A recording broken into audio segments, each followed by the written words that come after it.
C'est dans les rues de Bruxelles que nous avons retrouvé Diego van de Schrick. Petite halte à Berchem, Sainte-Agathe pour notre champion d'Europe. Le Liégeois a débuté la compétition à l'âge de 8 ans en Cité Ardente, dans le club de Jacques Debatty.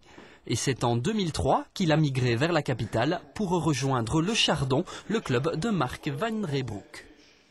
Il est arrivé ici il y a environ 5 ans. Moi j'étais super heureux parce que j'avais hérité d'un futur grand champion. Moi je l'avais déjà vu démarrer tout petit.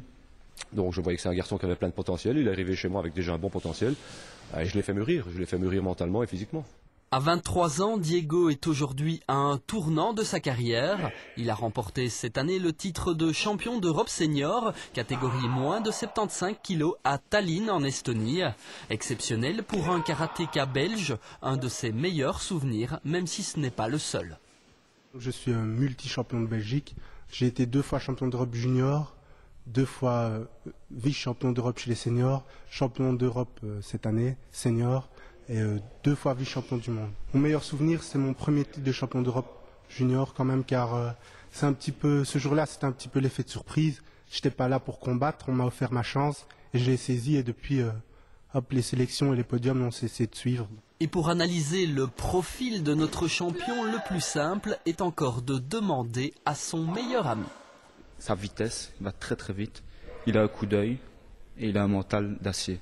Donc quand il veut atteindre un objectif, il ira jusqu'au bout pour l'atteindre, avec ou sans les autres.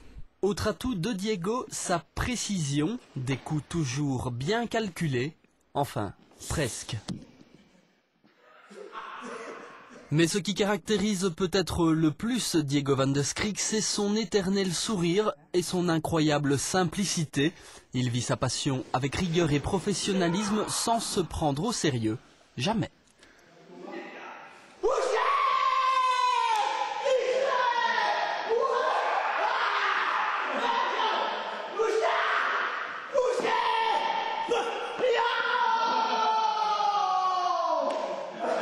D'ailleurs, dans 5 mois, il s'envolera pour les championnats du monde de Tokyo au Japon, avec en ligne de mire une première place sur le podium mondial, une perspective qu'il envisage avec le moins de pression possible.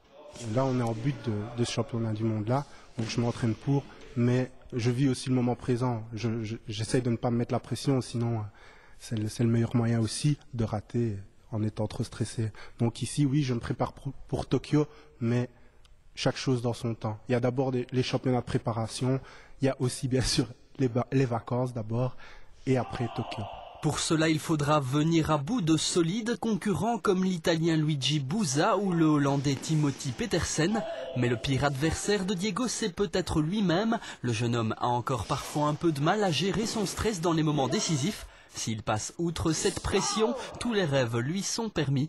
Diego vous donne rendez-vous le 10 novembre au pays du soleil levant.